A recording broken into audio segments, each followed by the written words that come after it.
Class. तो आज हम स्टार्ट करेंगे एप्टीट्यूड के अंदर first year chapter 3 atomic structure. ठीक है, तो फर्स्ट ईयर केमिस्ट्री के अंदर हमने चैप्टर 1 डिस्कस कर लिया। आई थिंक इसके अंदर काफ़ी चीज़ें कर ली हैं। चैप्टर 1 में atomic mass, molecular mass, stoichiometry, ये सारे टॉपिक डिस्कस कर लिए थे। चैप्टर 2 के अंदर जो है वो स्पेशली गैस पोर्शन मैंने क्लास इसकी आपसे कंडक्ट की थी, गैस पोर्शन की, और वही ज़्यादा इंपॉर्टेंट थी उसके अंदर। बाकी चैप्टर 3 के अंदर जब हम आते हैं थर्ड चैप्टर में, तो this is first year chemistry में चैप्टर 3 जो हमारे पास होता है, इसको हम लोग कहते हैं एटॉमिक स्ट्रक्चर या स्ट्रक्चर ऑफ एटम। ठीक है, अब इसके अंदर क्या होता है, थ्योरेटिकल हमारे पास चैप्टर है, थ्योरेटिकली काफ़ी क्वेश्चंस में आस्क किए जाते हैं। तो पास पेपर के अकॉर्डिंग जो है वो हम यहाँ पर एमसीक्यूज़ को सॉल्व करेंगे जितने हो सकें। क्वेश्चन तो बहुत सारे हैं, तो इस 1 आवर के लेक्चर में जितना हो सकेगा 1 घंटे में हम इसको सॉल्व कर लेंगे। ठीक है, तो हम अच्छा एटॉमिक स्ट्रक्चर तो उसका मेन चैप्टर है बेटा। चैप्टर का नाम है एटॉमिक स्ट्रक्चर, एटम के साथ। और इसके अंदर फिर हमारे पास जो है वो सब टॉपिक्स मैंने उसके अंदर बनाए हैं, लाइक सब एटॉमिक पार्टिकल्स का अलग कर दिया है, स्पेक्ट्रम का अलग टॉपिक कर दिया है, प्लांक्स क्वांटम थ्योरी का अलग कर दिया है, बोहर एटॉमिक मॉडल का अलग कर दिया है। तो वो टॉपिकल वाइज भी है ना, चैप्टर वाइज तो अलग है, टॉपिक वाइज भी एमसीक्यूज़ अलग इसके अंदर है। ठीक है ना, तो इससे क्या होता है कि आंसर्स देने में आसानी होती है कि अगर आपको टॉपिक्स वाइज अगर आपको चीज़ें पता हैं तो एटॉमिक स्ट्रक्चर में फर्स्ट हमारे पास जैसे है ना, ये जो सब टॉपिक हमने बनाया है, दिस इज़ लाइक सब एटॉमिक पार्टिकल्स ना। तो सब atomic particles like electrons, protons, neutrons, इनके बारे में जो है वो एमसीक्यूज़ आएंगे शुरू में आपके पास कुछ। और फर्स्ट एमसीक्यूज़ यहाँ पर हमारे पास आया है DUHS में 2010 में कि all of the following are true regarding cathode rays except. Cathode rays के बारे में ये 5 बातें लिखी गई हैं। इन 5 में से जो है वो बेटा ये सब बातें सही है, सवा एक के, मतलब एक बात इनकरेक्ट है। You need to find out the incorrected statement in this ना, कि इनमें से इनकरेक्ट स्टेटमेंट कौन सी है, जो बात गलत है, जो बात ठीक नहीं है। तो do you know which thing is incorrect?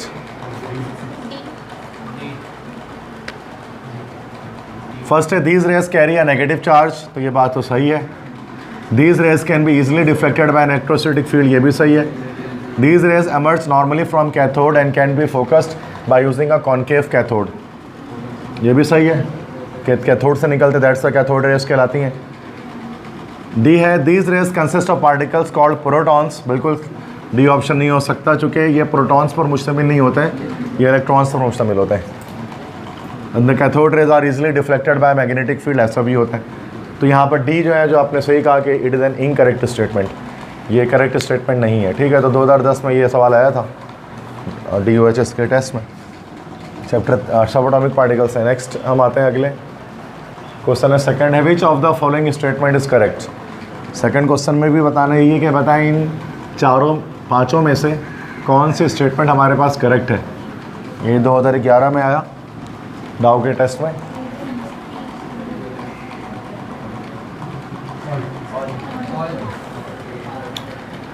Yes, all of these are correct. Okay, A है Faraday's experiment indicates the existence of electrons, सही है बिल्कुल, A हो सकता है।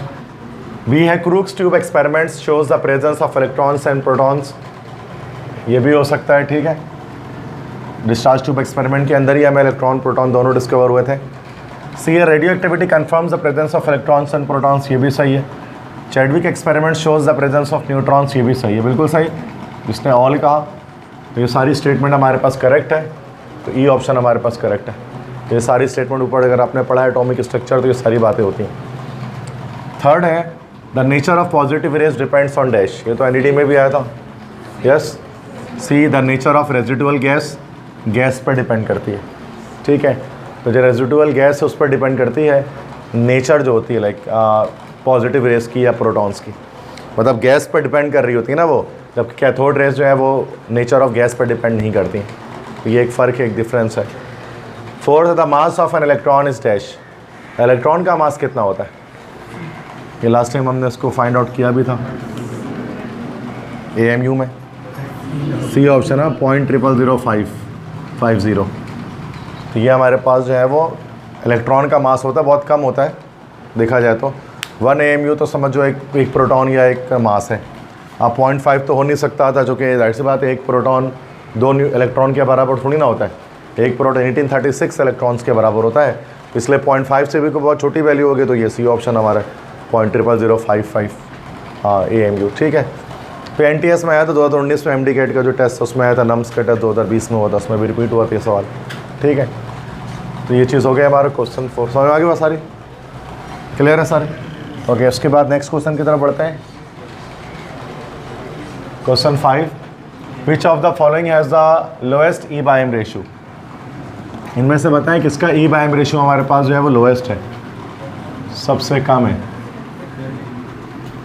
4 ऑप्शंस हैं आपके पास।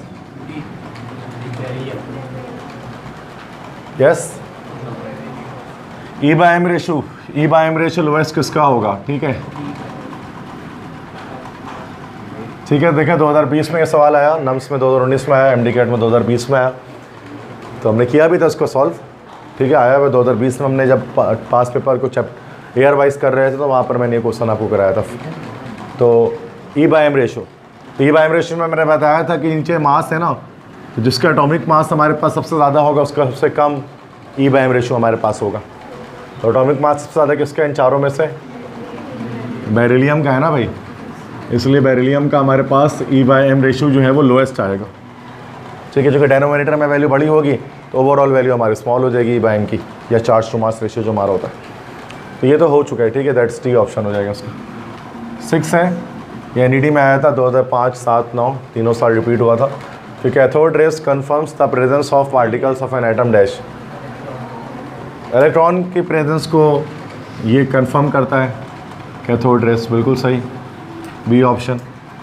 7th है, which particle in the nucleus has the same charge as charge of electron with opposite sign and having 1836 times mass of electron. That's a proton, A option. समझ गया भाई? ये अगले 3 सवाल जो स्लाइड के अंदर है, मसला किसी को? ओके, क्लियर है? ये आसान MCQs होते हैं, जो कि न्यूमेरिकल नहीं है ना, अब सॉल्व ही नहीं करना कुछ भी। सॉल्यूशन जब आते हैं तो चैप्टर 1 के वो थोड़े सा मुश्किल MCQs होते हैं, जो हमने किए हैं, जो हमने कर लिए अच्छे खासे किए हैं। इसमें तो बस डायरेक्ट आंसर लगाना, ये तो बहुत आसान होता है। उसके बाद क्वेश्चन 8 देखें, विच of the following properties is not shown by neutrons. इनमें से कौन सी प्रॉपर्टी न्यूट्रॉन शो नहीं करता?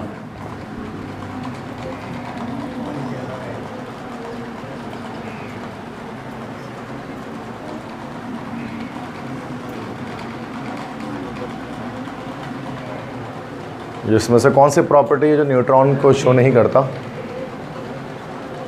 जी, इसमें से कौन सी प्रॉपर्टी न्यूट्रॉन हमारा नहीं शो करता? ABCD।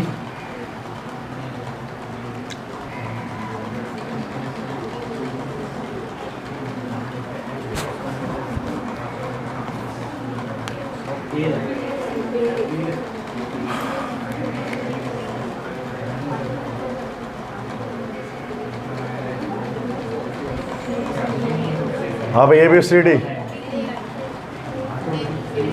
ए,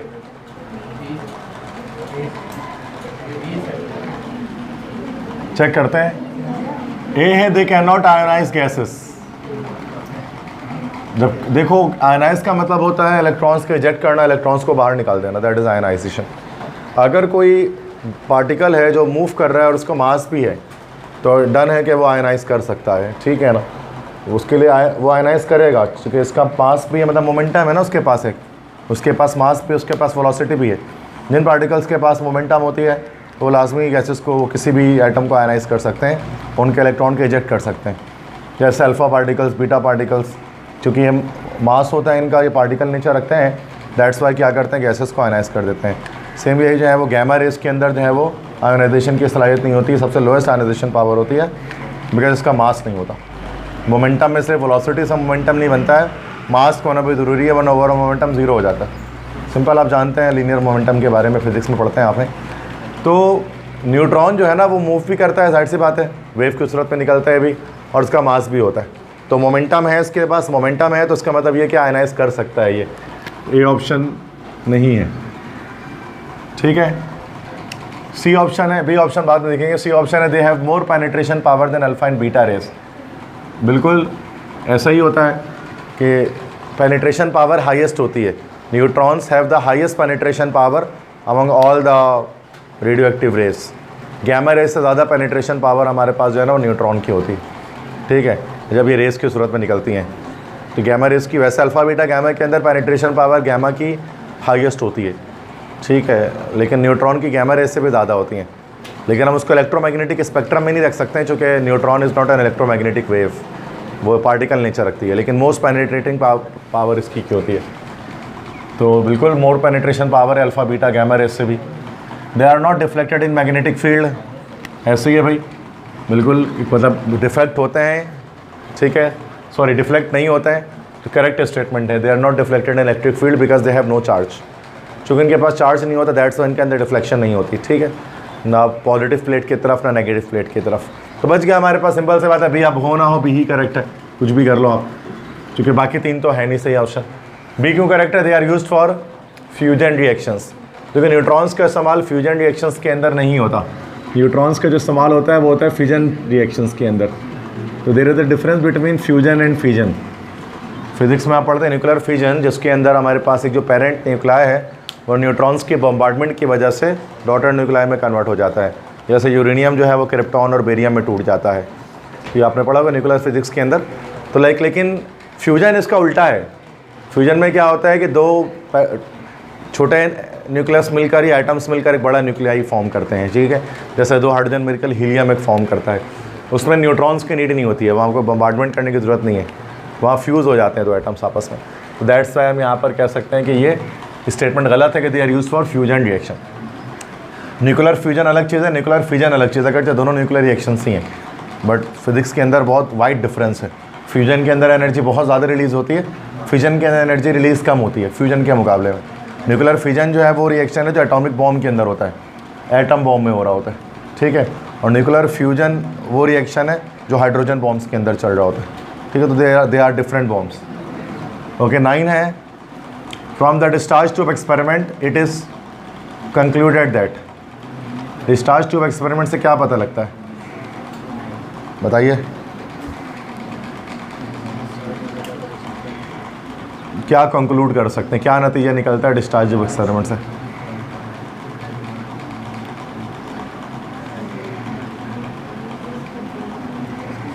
हाँ, न्यूक्लियस कंटेन्स पॉजिटिव चार्ज, गलत जवाब हो गया। ये पता लगता है रदरफोर्ड्स गोल्डफॉल एक्सपेरिमेंट से।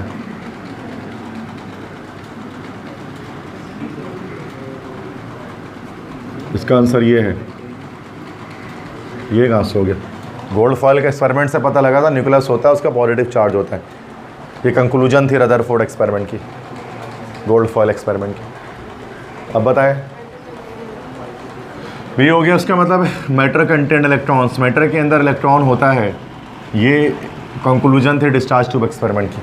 सबसे पहले इलेक्ट्रॉन ही डिस्कवर होता ना, उसके बाद प्रोटॉन भी हुआ था, तो मैटर में प्रोटॉन भी होता है, ये भी एक तरह की कंक्लूजन थे डिस्चार्ज ट्यूब एक्सपेरिमेंट की, सिंपल। तो बी ऑप्शन है, that's really easy question, C तो हो ही नहीं सकता था। क्वेश्चन 10 है, the ratio of e by m of proton and alpha particle is dash. Proton alpha particle का ई बाय एम रेशियो क्या होता है, उसमें रेशियोज में क्या फ़र्क होता है? ई बाय एम रेशियो अगर हम निकालें प्रोटॉन्स की और अल्फ़ा पार्टिकल्स की, देखो ई बाय एम रेशियो अगर हम प्रोटॉन की निकालेंगे ना, तो प्रोटॉन का चार्ज हमारे पास निकलेगा 1.6 exponent -19 coulomb divided by mass निकल जाएगा, दैट इज़ 1.67 एक्सपोनेंट -27 kg। ये किसके लिए हम बात कर रहे हैं बेटा? हम बात करें एक प्रोटॉन के लिए, सही है, ये रहा प्रोटॉन। अब अल्फ़ा पार्टिकल्स की बात करते हैं, तो जब अल्फ़ा पार्टिकल की बात करते हैं तो आप जानते हैं अल्फ़ा पार्टिकल का पार्टिकल नेचर होता है, हीलियम न्यूक्लियस की सूरत में फैलते हैं, और हीलियम न्यूक्लियस से मुराद उसके पास हमारे पास जो है वो 2 प्रोटॉन्स होंगे, ठीक है ना, 2 प्रोटॉन्स होंगे, तो इसका मतलब चार्ज इसका 1.6 एक्सपोनेंट -19 मल्टीप्लाई बाय 2 होगा, सिंपल। और इसका मास कितना होगा? दैट्स लाइक 4 टाइम्स होगा ना प्रोटॉन के मास के, क्योंकि न्यूट्रॉन का मास भी लगभग प्रोटॉन के मास के बराबर है। तो 1.67 एक्सपोनेंट -27 मल्टीप्लाई बाय 4, ठीक है। अब रेशो यहाँ पर निकाल रहे हैं, तो यहाँ पर कट गया, ये कट गया, ये कट गया, ये कट गया, ठीक है। तो ये हमारे पास 2 1 ज़ा 2 हो गया और 2 2 ज़ा 4 हो गया, तो 1:1/2 हम इसको कह सकते हैं। अगर हम इसको अच्छा तो 1 इज़ इक्वल टू 1/2 है ना, क्रॉस मल्टीप्लाई करेंगे 2:1, मतलब इसको हम किस तरह से कह सकते हैं, 2 से मल्टीप्लाई कर देंगे हम इसको ओवरऑल, तो ये क्या वैल्यू होगी, 2:1 आ जाएगी हमारे पास। तो हमारे पास ये 2:1 का रेशियो होता है प्रोटॉन और अल्फा पार्टिकल के E/m रेशियो के बीच में। तो इस तरह से सॉल्व करना पड़ेगा इसको, मतलब उतना मुश्किल रॉकेट साइंस सॉल्यूशन नहीं है, बट थोड़ा सा कॉन्सेप्चुअल है, ठीक है। तो यहाँ पर हमने 2:1 रेशियो निकाल दिया, तो सॉल्व करके देख सकते हैं, आपके सामने मैंने सारी चीज़ें कर ली हैं, ठीक है। तो बी ऑप्शन इसका होगा कि प्रोटॉन अल्फा पार्टिकल के जो E/m रेशियोज़ हैं, चार्ज टू मास रेशियोज़, उनका जो रेशियो आएगा 2:1 का होगा। तो चार्ज टू मास में करना क्या होता है, चार्ज को डिवाइड करना होता है मास से, दैट्स इट, ठीक है। क्वेश्चन नंबर 11 की बात करते हैं। Every atom consist of electron, proton and neutron except dash. हर एटम में इलेक्ट्रॉन, प्रोटॉन, न्यूट्रॉन होता है सिवाय इस एटम के, हाइड्रोजन एटम के, क्योंकि हाइड्रोजन में न्यूट्रॉन नहीं होता, that's why D option correct हो गया। सही है बेटा, तो मसला ठीक है। इसमें 1 2 4 MCQs हैं, इसमें समझ में आ गया सारा कैसे हो रहा है। आगे बढ़ते हैं।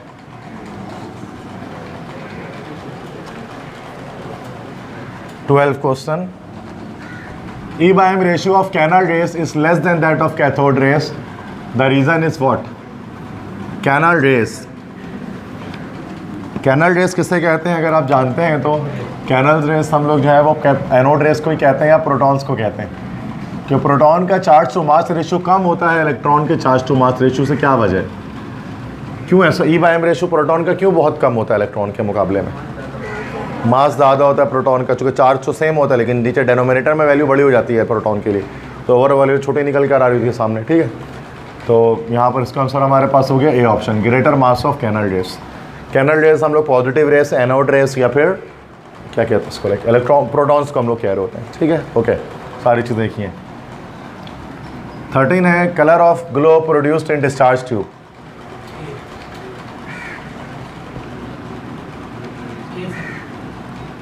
Depends on the pressure in the discharge tube. यह सही कह रहे हो, क्योंकि प्रेशर जब हम रिड्यूस कर रहे होते हैं डिस्चार्ज ट्यूब के अंदर, तो हमारे पास कलर जो है ना वो चेंज हो रहा होता है।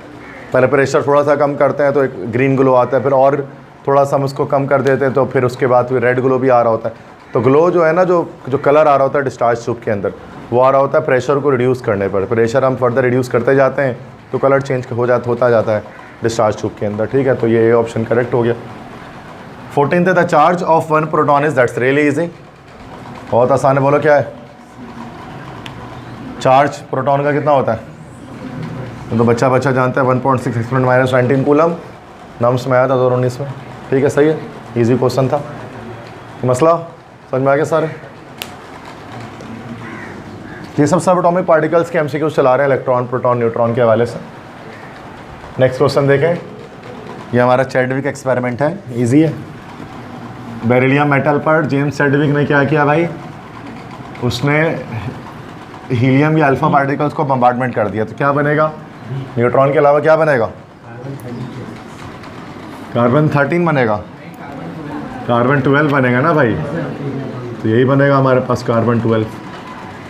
कार्बन 13 कहाँ से बनेगा, एक न्यूट्रॉन में निकल गया ना, तो 9 + 4 13 होते हैं, एक न्यूट्रॉन निकल, तो 12 बज गए यहाँ पर। पता है ना, ये चैडविक एक्सपेरिमेंट यही कहलाता है हमारे पास। 16 है, the velocity of electron in outermost shell dash, maximum, minimum, intermediate, none. Last shell में इलेक्ट्रॉन की वेलोसिटी क्या होती है,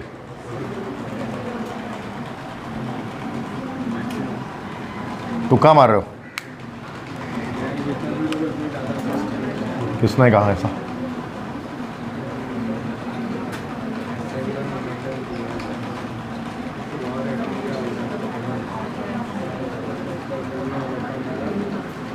चलो भाई, मिनिमम जितना दूर चल जाएगा उतना ज़्यादा वेलोसिटी जो है ना इलेक्ट्रॉन की कम होनी शुरू हो जाएगी। ये अकॉर्डिंग टू बोहर ये कॉन्सेप्ट था, क्योंकि बोहर दिया करता था सोलर सिस्टम मॉडल। तो बोहर ने दिया था solar system model of atom, जिसके अंदर क्या था कि उसने बताया था कि जिस तरह से प्लैनेट्स के सूरज के गिर्द रिवॉल्व करते हैं, वैसे इलेक्ट्रॉन्स जो है वो न्यूक्लियस के गिर्द रिवॉल्व करता है। अब प्लैनेट्स में भी हमारे पास ऐसा ही होता है, सोलर सिस्टम में देखेंगे जो प्लैनेट्स दूर होता है ना, तो वो बहुत स्लो मूव कर रहे होते हैं अपने ऑर्बिट के अंदर, जो करीब होते हैं वो बहुत फास्ट मूव कर रहे होते हैं। जैसे मरकरी है, फर्स्ट प्लैनेट है, तो मरकरी जो है वो 44 डेज़ में अपना पूरा एक चक्कर पूरा कर लेता है, मतलब सूरज की गिर्द, मतलब एक साल उसका 44 डेज़ में हो जाता है, 1 ईयर्स उसका एक मतलब पूरा एक चक्कर पूरा कर लेता है, क्योंकि बहुत करीब है मरकरी। जितना करीब ऑर्बिट बनेगा उतना ज़्यादा फास्ट वेलोसिटी होगी प्लैनेट्स के घूमने की। मतलब मरकरी के बारे में कहा जाता है अच्छा अपने एक्सिस में 88 डेज़ में कंप्लीट करता है ये। एक तो अपने एक्सिस पर रोटेशन होती है ना, और एक होता है सूरज के अराउंड रेवोल्यूशन। तो मरकरी के बारे में अगर आप पढ़ोगे कभी तो उसमें पता चलता है कि मरकरी अपने एक्सिस में 88 डेज़ में एक बार घूमता है, जबकि सूरज की 44 दिन में एक बार घूम जाता है। मतलब वहाँ 2 साल दिन और 2 साल तक रात रह सकती है, इसका कहने का मकसद ये ना। लाइक मतलब अपने एक्सिस में घूमने से पहले वो पूरा सूरज का चक्कर लगा लेता है, फिर 2 बार जब वो चक्कर लगाता है तो एक बार अपने एक्सिस में घूमता है। जैसे हमारा अर्थ ना 24 घंटे में एक बार घूम जाता है ना, मतलब एक साल में 365 बार अपने एक्सिस में घूम जाता है हमारा जो अर्थ है। लेकिन मरकरी के साथ ऐसा नहीं है, वो एक साल में आधा ही घूम पाता है सिर्फ अपने एक्सिस में देखा जाए तो लाइक क्योंकि वो बहुत करीब है ना, तो वेलोसिटी बहुत फास्ट है उसकी मूव करने की। इसके बरक्स प्लूटो की बात जब हम करें तो प्लूटो का जो दौरानिया होता है 900 समथिंग ईयर्स का होता है, 900 कुछ साल वो लगते हैं उसको सूरज की गिर्द एक चक्कर पूरा, 950 960 साल लगते हैं उसको सूरज की गिर्द एक चक्कर पूरा करने में। वजह क्या है, चूँकि वो बहुत स्लो मूव कर रहा होता है अबाउट द न्यूक्लियस के अराउंड, सॉरी या फिर सूरज के अराउंड। तो वो इसके वजह से क्या होता है, स्लो वेलोसिटी हो तो 9 साढ़े 900 साल लगते हैं प्लूटो को अपने एक चक्कर पूरा करने में सूरज के इर्द गिर्द। तो बहुत लंबा टाइम लगता है। मतलब जब से प्लूटो को डिस्कवर किया गया है अफसोस से अब तक उसने एक भी चक्कर पूरा नहीं किया अब तक, जब से प्लूटो डिस्कवर हुआ साइंटिस्ट लोगों ने उसको डिस्कवर किया, इतना स्लो मूवमेंट करता है। तो सेम यही चीज़ आप उठा के डाल दो, चूँकि ये सेंट्रीफ्यूगल फोर्स वाली चीज़ एटम के अंदर भी अप्लाई होती है, तो बोहर में आपने पढ़ा होगा। तो सेम वही चीज़ अप्लाई हो रही है, जो शेल्स न्यूक्लियस के करीब रहेंगे वो स्लोली वो फास्टर मूव करेंगे, और जो न्यूक्लियस से दूर रहेंगे आउटर मोस्ट शेल में रहेंगे वो तमाम इलेक्ट्रॉन्स की जो मूवमेंट होगी या उनकी जो वेलोसिटी होगी तो वो मिनिमम होगी, सबसे छोटी होगी, कम होगी। सही है बेटा, दैट्स माई मिनिमम आंसर आ गया। सही है, मतलब बेसिक्स बात है, कोई मुश्किल बात तो नहीं थी। 17 है mass of a neutron in AMU। क्या होता है न्यूट्रॉन का मास, पता है किसी को? AMU में ए ऑप्शन होता है 1.008 AMU। This is the mass of neutron in atomic mass unit. ठीक है बेटा, मसला। और यही मास जो है हमारे पास जो है वो हाइड्रोजन का भी होता है, एटॉमिक मास। चूँकि हाइड्रोजन के मास में आपको पता है एक प्रोटॉन और एक इलेक्ट्रॉन का ही मास होता है, और न्यूट्रॉन के मास में भी यही होता है, एक प्रोटॉन और एक इलेक्ट्रॉन का मास प्लस करके होता है, ऐड करके होता है। ऐसे ही ना, उसकी डिटेल में नहीं जाना चाहता मैं, पता है आपको क्या बताना चाह रहा हूँ। 18 है विच of the following statements is not true. इनमें से कौन से स्टेटमेंट सही नहीं है?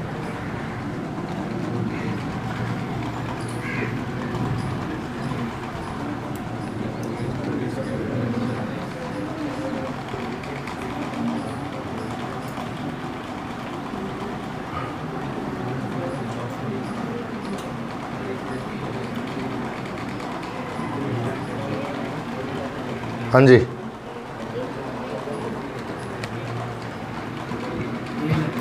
ये ऑप्शन ही करेक्ट है। Cathode rays are blocked by gold foil. Cathode rays pass हो जाते हैं थिन मेटल फॉइल से। ऑलराइट, सही है। तो नेक्स्ट हमारे पास है क्वेश्चन 18 तक मैंने बता दिया कि cathode rays are blocked by gold foil. तो कैथोड रेज जो है वो गोल्ड फॉइल से ब्लॉक नहीं हो सकते। गोल्ड फॉइल बहुत थिन मेटल फॉइल होती है, ठीक है। तो जाहिर सी बात है कैथोड रेज इलेक्ट्रॉनिक नेचर रखते हैं, इलेक्ट्रॉन्स पास हो सकते हैं किसी भी थिन मेटल फॉइल से, ये उसकी प्रॉपर्टी है। कैथोड रेज या इलेक्ट्रॉन की प्रॉपर्टी अगर आपने पढ़ी है, याद की है, तो उसमें से एक प्रॉपर्टी ये भी थी, they can pass through a very thin metal foil. एक बारीक से मेटल फॉइल से ये पास हो सकते हैं because of their smaller size, जबकि ये प्रोटॉन्स के साथ ऐसा नहीं है, वो ब्लॉकेड हो जाते हैं। दैट्स वाई उनको परफोरेट करना पड़ता है थिन उस ट्यूब को, उसका किसी भी शीट को, अगर आपको प्रोटॉन्स को आर पार करवाना है, ठीक है। दैट्स सिंपल, ये ऑप्शन करेक्ट हो जाएगा। समझ में आगे बात सबको? नेक्स्ट क्वेश्चन हमारे पास जो आएंगे ना वो प्लैंक्स क्वांटम थ्योरी से आएंगे और बोहर्स एटॉमिक मॉडल से आएंगे, क्योंकि दोनों आपस में कनेक्टेड है बेटा, प्लैंक्स क्वांटम थ्योरी और बोहर्स एटॉमिक मॉडल। ठीक है, बोहर ने यूज़ किया था प्लैंक्स क्वांटम थ्योरी को, तो दैट्स इजी। तो फर्स्ट है हमारे पास, what does the change of energy between n = 1 to n = infinity for hydrogen atom characterize. मतलब कह रहे हैं कि अगर n = 1 है, मतलब फर्स्ट शेल से अगर इलेक्ट्रॉन n = इन्फिनिटी तक जाएगा तो उससे क्या होगा? यस यस, कंप्लीटली रिमूव हो जाएगा। That girl is saying right, the electron is completely remove from the atom. जब वो इन्फिनिटी तक जाएगा, जब, चूँकि आपको पता है कि इलेक्ट्रॉन्स के पास एटम्स के पास जो शेल होता है ना वो एक लिमिटेड अमाउंट, मतलब एक अमाउंट होती है उसकी ना, कितनी होती है वो हम नहीं जानते। एटम्स के पास एनर्जी लेवल्स मल्टीपल होते हैं, वेरियस एनर्जी लेवल्स होते हैं, एक large number of energy levels atom के अंदर एग्जिस्ट करते हैं। There are so many, not less, बहुत सारे। कितने होते हैं? 50, 60, 100, 200, 300, वो कोई नहीं जानता है, ठीक है, कितने एनर्जी लेवल्स पाए जाते हैं। लेकिन एक वक्त ऐसा आता है कि जब इलेक्ट्रॉन थारे शेल को छोड़कर एटम से बाहर निकल जाता है, तो हम उसको कहते हैं को वो उसका जो फाइनल शेल है वो इन्फिनिटी है। सातवां शेल नहीं, वो इन्फिनिटी शेल है। इन्फिनिटी शेल पर जाने के बाद वो क्या होता है कि वो अपने न्यूक्लियस एटम से बाहर निकल जाता है, तो वो आयनाइज हो जाता है, कैटाइन की जनरेशन कर लेता है। बट वो एक्जैक्टली कौन कितने शेल्स पार करके ऐसा होता है ये कोई नहीं जानता, ठीक है। तो n=1 से इन्फिनिटी तक जब होगा तो इलेक्ट्रॉन लॉस हो जाएगा, सिंपल सी बात है। लेकिन अगर n=6 बोले, 7 बोले, 8 बोले, किसी भी सूरत में लॉस नहीं होगा इलेक्ट्रॉन, क्योंकि वो हर एनर्जी शेल, हाइड्रोजन के पास भी एक लार्ज नंबर ऑफ शेल्स होते हैं, सिर्फ एक शेल में तो एकोमोडेट होता है इलेक्ट्रॉन, बाकी शेल्स एनर्जी लेवल से बहुत सारे होते हैं उसके अंदर, 50, 60, 100, 200, 300। अब वो कहाँ तक जाने के बाद इलेक्ट्रॉन लॉस होता है तो वो हम नहीं जानते, ठीक है। तो इन्फिनिटी हम उसको कह रहे होते हैं, एक इन्फिनिटी नंबर ऑफ शेल्स के बाद इलेक्ट्रॉन लॉस हो जाता है, सही है। दैट्स वाई उन्होंने सही कहा कि बी ऑप्शन होगा। नेक्स्ट एमसीक्यू है, the amount of energy associated with quantum of radiation is directly proportional to dash. Planck's quantum theory के लिहाज से एनर्जी किसके डायरेक्टली प्रोपोर्शनल होती है? फ्रीक्वेंसी की होती है, ठीक है। 2020 में आया था नम्स के टेस्ट में। तो energy is directly proportional to frequency, हम जानते हैं ये। और फिर ये प्रोपोर्शनलिटी हटाते हैं तो क्या लगाते हैं? एच लगाते हैं, is equal to H nu. This is very famous Planck's equation. ये हमारे पास प्लांक्स इक्वेशन कहलाती है, मैक्स प्लांक की दी हुई। और यहाँ पर जो h है हमारे पास, this is actually what constant? Planck's constant. The value is 6.625 exponent minus 34 joule second. So this is C option correct हो जाएगा इसका 100%। नेक्स्ट है the radii of the second orbit of hydrogen atom calculated from Bohr's model. दाव में आया था 2013-16 में, दोनों ईयर आया था कि सेकंड ऑर्बिट के रेडियाई, ये आपको पता है बेटा कि Rn is equal to n square multiply by 0.529 angstrom, ऐसा ही है। तो अगर आपको n में नंबर ऑफ शेल आप चेंज करते रहेंगे तो क्या होगा बेटा कि आपको रेडियस मिलता रहेगा डिफरेंट शेल्स का। तो अगर हमें सेकंड शेल का निकालें, R2 इक्वल टू 2 का स्क्वायर मल्टीप्लाई बाय 0.529 एंगस्ट्रॉम, ऐसा ही है। सेकंड ऑर्बिट का निकालना है तो 4 × 0.529 एंगस्ट्रॉम। 0.5 अगर इसको मानते हैं तो ये हो जाएगा हमारे पास 2 समथिंग, 2 पॉइंट समथिंग ऐसे कुछ होगा ना भाई। 0.5 को मल्टीप्लाई कर रहे हैं किससे? 4 से, तो 2 पॉइंट समथिंग यहाँ पर क्या आ गया? सी ऑप्शन आ गया। मुझे आगे थोड़ी ना पढ़ना है 0.41, मुझे क्या पता क्या है। अब अगर सारे 2 होते तो करना पड़ता, सर मगजमारी करनी पड़ती उसके ऊपर। अगर 2.4 होता, 2.3 होता, 2.2 होता, 2.5 होता, फिर करना पड़ता। लेकिन अभी जब 2 एक ही आ रहा है तो क्या जरूरत है इतना सोचने की? समझ गया को मसला? ठीक है, आगे बढ़ते हैं। इजी एमसीक्यूज लगते हैं मुझे। एटॉमिक स्ट्रक्चर, केमिकल बॉन्डिंग, ये तो सबसे आसान चैप्टर रखते हैं फर्स्ट ईयर में, क्योंकि इनमें सॉल्व नहीं करना पड़ता कुछ भी ना। एमडी कैट वालों को पढ़ाना बड़ा आसान हो जाता है, क्योंकि एमडी कैट में सबसे बड़ा मसला कैलकुलेशन ही है, जो उसमें करनी नहीं है, ठीक है। सिंपल सी बात है, बस वो रट्टा तो लग ही जाता है यार, आज नहीं तो कल, क्या फ़र्क पड़ता है। मेन मसला कैलकुलेशन में ही आता है। नेक्स्ट आता है second, splitting of spectral lines when atoms are subjected to strong electric field is dash।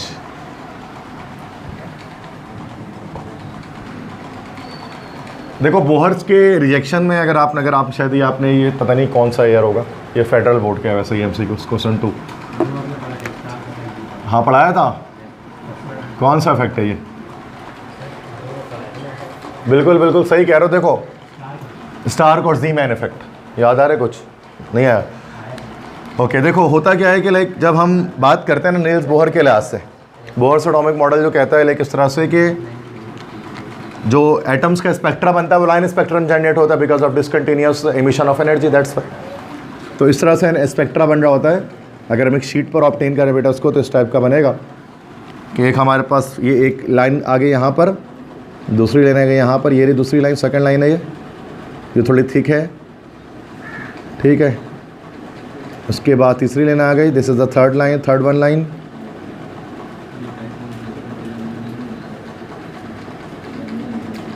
उसके बाद चौथी लाइन आएगी, दिस इज़ द फोर्थ, सबसे ब्रॉड होगी। तो ये लाइन स्पेक्ट्रम जनरेट हो रहा है किसका बेटा? किसी भी एटम का। तो लाइन स्पेक्ट्रम जनरेट हो रहा है ये, this is for K shell, this is for L, this is for M, this line is for N. तो ये तो सबको भैया, ये और ये किसको शो करता है बेटा? ऑर्बिट्स को, शेल को। और as per the concept of Bohr, Niels Bohr, ठीक है। तो नील्स बोहर के कॉन्सेप्ट के लिहाज से ये बात थी। लेकिन जब इसी लाइन स्पेक्ट्रम को जब हम लेकर आते हैं किसमें, किसी इलेक्ट्रिक फील्ड में या मैग्नेटिक फील्ड में, मतलब इसके सामने इलेक्ट्रिक फील्ड लेकर आएंगे, अगर हम इसके सामने कोई इलेक्ट्रिक फील्ड ले आते हैं या फिर अगर हम इसके सामने कोई मैग्नेटिक फील्ड ले आते हैं या मैग्नेट के सामने इसको रख देते हैं, तो इन दोनों सूरतों में क्या होता है, ये स्पेक्ट्रल लाइन से स्प्लिट हो जाती हैं। इलेक्ट्रिक फील्ड अगर हम लेकर आते हैं तो इसको हम कहा जाता है this is called Stark effect. Scientist का नाम है स्टार्क, ठीक है, स्टार्क इफेक्ट। और अगर मैग्नेटिक फील्ड लेकर आते हैं इसके सामने तो दिस इज़ कॉल्ड जीमान या जीमैन इफेक्ट। फेडरल बोर्ड में पढ़ाते हैं इसको हम लोग। तो स्टार्क और जीमैन इफेक्ट। अब क्या होता है कि लाइक जब ये इसको इसमें लाइन्स ली जाती, वो लाई जाती है ना, फील्ड लाई जाती हैं, तो क्या होता है कि यहाँ से ब्रेक हो जाता है। जैसे कि ये अपने दो लाइन्स में ब्रेक हो जाता है ये, और ये जो अगला है ये 3 लाइन्स में ब्रेक हो जाता है, और जो एन है नेक्स्ट ये हमारे पास जो है वो 4 लाइन्स में ब्रेक हो जाता है। देख सकते हैं आप क्लियरली। तो ये स्प्लिटिंग ऑफ स्पेक्ट्रल लाइन्स, ये इसकी स्टार्क इफेक्ट को, जीमैन इफेक्ट को जो बोहर था वो एक्सप्लेन नहीं कर पाया था कि हाउ इट इज़ डन, ऐसा क्यों होता है। बाद में आया था एक साइंटिस्ट जिसका नाम था सोमरफील्ड। तो सोमरफील्ड ने क्या किया था, सोमरफील्ड ने बताया था कि भाई एटम के अंदर शेल्स के अलावा उसके अंदर भी शेल होते हैं। तो सोमरफील्ड ने इसको नाम दिया था कि दे आर सब शेल्स, कि ये सब शेल्स होते हैं। और उनको एक इसमें एस कह दिया था, इसको कहते हैं एस और पी 2 है, एम को कहते हैं इसमें एस है, पी है और डी है, और एन में कहा था 4 सब शेल होते हैं, एस पी डी और एफ। इस तरह से एस पी डी एफ की जो हमारे पास जो है ना वो डिस्कवरी हुई थी सब शेल्स की, सब ऑर्बिटल्स की, ठीक है। तो ये बोहर के आगे का काम है सोमरफील्ड का। तो सेम वही चीज़ ऊपर कही जा रही है ना कि जो स्प्लिट हो जाती है spectral lines like when electric field के प्रेजेंस में, तो वो कौन सा इफेक्ट कहलाता था, वो स्टार्क इफेक्ट कहलाता है, ठीक है। ये हमारा बी ऑप्शन हो गया। ये कि मैग्नेटिक फील्ड अगर सवाल में होता तो जीमैन इफेक्ट हो जाता, तो कि थोड़ा सा फर्क है। यही चीज़ होती है मैग्नेटिक फील्ड के अंदर भी। ये बोहर एटॉमिक मॉडल की एक तरह से लिमिटेशंस में आता है, ये इसके लिमिटेशंस इसके डिफेक्ट में आते हैं। नील्स बोहर के डिफेक्ट्स में से एक डिफेक्ट ये था, तभी उसका मॉडल रिजेक्ट हुआ। थर्ड उसके बाद है the velocity of photon is,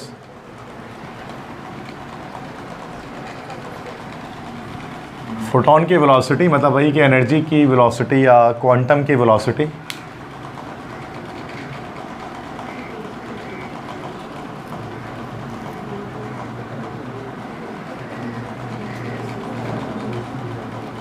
wavelength पर डिपेंड करती है ये वेलोसिटी। फ्रीक्वेंसी करते तो वेवलेंथ नहीं करेगी क्या? फ्रीक्वेंसी करते तभी हम कहते हैं ना कि एक मीडियम से दूसरे मीडियम में जब लाइट ट्रांसफ़र होती है तो उसकी एनर्जी मतलब उसकी वेलोसिटी चेंज होती है या सेम रहती है? रिफ्रैक्शन जब हो रही होती है वेवलेंथ चेंज हो जाती है। बिल्कुल, वेवलेंथ चेंज हो जाए तो कलर भी चेंज हो जाता है, ऐसा ही है। तो क्या वेलोसिटी भी चेंज हो रही होती है, सेम रहती है? साउंड के बारे में हमें तो पता है कि साउंड के बारे में हम जानते हैं जो मैकेनिकल वेव्स होते हैं, इलेक्ट्रोमैग्नेटिक वेव मीडियम चेंज करने पर वेलोसिटी सेम ही रखते हैं ना। यही तो आइंस्टाइन का कहना था। और शुरू में क्लासिकल फिजिक्स का जो वेलोसिटी है लाइट की वो हमेशा कांस्टेंट रहेगी, वो कांस्टेंट टर्म है। तो इंडिपेंडेंट ऑन इट्स वेवलेंथ होना चाहिए। मतलब कलर डिपेंड कर रहा है वेवलेंथ पर, लेकिन जो वेलोसिटी है वो डिपेंड नहीं कर रही। फ्रीक्वेंसी कैसे डिपेंड करती है वेलोसिटी पर डिपेंड। फ्रीक्वेंसी किस तरह से, क्या फॉर्मूला है? v = एफ लैम्डा, इस तरह से कुछ कह रहे हो? हाँ, इस तरह से तो होता है कुछ। क्या फॉर्मूला है? एफ लैम्डा ये होता है क्या? तो यहाँ तो वेलोसिटी बराबर है फ्रीक्वेंसी इंटू लैम्डा के, मतलब डिपेंड दोनों पर कर रही है क्या? फ्रीक्वेंसी पर भी और वेवलेंथ पर भी। तो डिपेंड करती है क्या वेवलेंथ पर, मतलब वेलोसिटी? ये साउंड वेव के लिए होता है ना, लाइट के लिए तो नहीं होता। हाँ, तो बस सही है, बिल्कुल सही। वो थोड़ी फिजिक्स मेरी इतनी अच्छी है नहीं, मैं आपसे पूछना चाहता हूँ कि इंडिपेंडेंट हो जाएगा। वो साउंड वेव के लिए होता है v = F lambda, mechanical waves के लिए है ना, या बिल्कुल सही कह रहे हो आप। लॉन्गिट्यूडनल वेव्स हो गए कोई, उसके लिए सही कह रहे हो बिल्कुल। या कोई पाइप है, पाइप के अंदर अगर हम प्रोड्यूस करवा रहे हैं वेव को, है ना, तो फर्स्ट प्रिंसिपल वगैरह उसमें यूज़ होता है ना, ओवरटोन वगैरह जिसमें पढ़ते हैं। सही कह रहे हो, ठीक है। लाइट वेव्स के अंदर या v = एफ लैम्डा नहीं लगता। तो लाइट वेव्स की जो वेलोसिटी होती है वो इंडिपेंडेंट ऑफ इट्स वेवलेंथ होती है, तो वो वेवलेंथ पर डिपेंड नहीं करती। सिंपल। ठीक है, वो सब वैल्यूज़ की सेम रहती है, 3 एक्सपोनेंट 8 चेंज नहीं होती कभी भी। वैक्यूम में भी यही रहती है और मीडियम के थ्रू किसी ग्लास के अंदर से भी ट्रैवल कर रही है तो इसी वेलोसिटी से ट्रैवल करेगी। और यही आइंस्टाइन का भी कहना था कि कांस्टेंट होती है वेलोसिटी लाइट की। ओके, नेक्स्ट उसके बाद क्वेश्चन 4 है, for which species Bohr theory does not apply. एक और डिफेक्ट है बोहर थ्योरी का, किस पर बोहर थ्योरी अप्लाई नहीं होती। याद रखो, बोहर थ्योरी सिर्फ उन एटम्स पर अप्लाई होती है जिसके पास सिर्फ 1 इलेक्ट्रॉन होता है बस। अब इनमें से कौन है जिसके पास 1 इलेक्ट्रॉन से ज़्यादा इलेक्ट्रॉन होंगे? एक नहीं होगा इलेक्ट्रॉन, सोच के बताएं। 1 इलेक्ट्रॉन से ज़्यादा किसमें? बेरिलियम में। बिल्कुल सही कहा आपने। तो देखो हाइड्रोजन में 1 इलेक्ट्रॉन है, बिल्कुल सही है। He+ में भी 1 इलेक्ट्रॉन होगा, वैसे 2 होते हैं लेकिन पॉजिटिव चार्ज है। La+2 में भी 1 इलेक्ट्रॉन होगा, वैसे 3 होते हैं। और तो बेरिलियम में 4 इलेक्ट्रॉन्स होंगे, तो बेरिलियम मेटल पर अप्लाई नहीं होगा। यही बेटा Be+3 पर अप्लाई हो जाएगा। तो बोहर्स एटॉमिक मॉडल सिर्फ उन्हीं स्पीशीज़ पर अप्लाई होता है जिनके पास जो मोनो इलेक्ट्रॉनिक स्पीशीज़ होते हैं सिर्फ 1 इलेक्ट्रॉन होता है।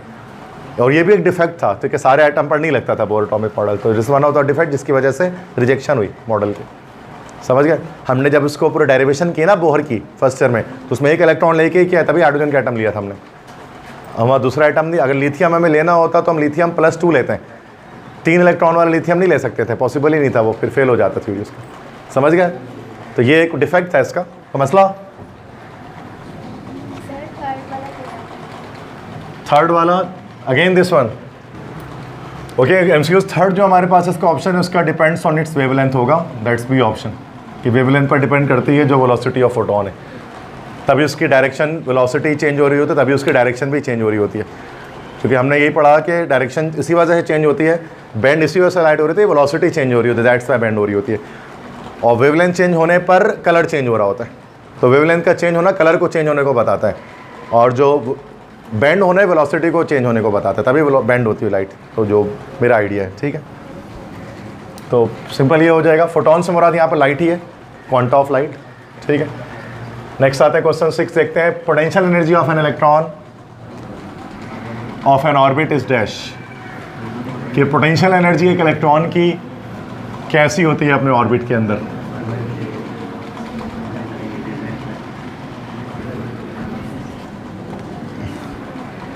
देखो, जब पोटेंशियल एनर्जी हम निकालते हैं ना बोहर्स एटॉमिक मॉडल के तहत, तो वहाँ पर हम इसका निकालते हैं -kZe² निकालते हैं ना, याद करें तो ये पोटेंशियल एनर्जी निकालते हैं इस फॉर्मूले के तहत। तो पोटेंशियल एनर्जी नेगेटिव में होती है, इससे ये शो होता है कि वो डिक्रीज़ हो रही होती है। तो माइनस में आया, तो माइनस में आने का मतलब क्या होता है कि वो क्या हो जाएगा, <0 0 से कम होती है पोटेंशियल एनर्जी किसी इलेक्ट्रॉन की, तभी नेगेटिव में आ रही होती है। तो ये नेट में आया था नस्ट एंटी टेस्ट जो हमारा होता है 2015, ठीक है, नस्ट के टेस्ट में। ये फेडरल बोर्ड के थे इसलिए थोड़ा सा मुश्किल लग रहे थे। स्पेक्ट्रम की बात करते हैं, स्पेक्ट्रम से क्वेश्चन आएंगे अब टॉपिकल एमसीक्यूज में। If an electron makes an transition from 4th orbit to inner orbits, then the wavelength for which of the radius is maximum lies in which of the following series.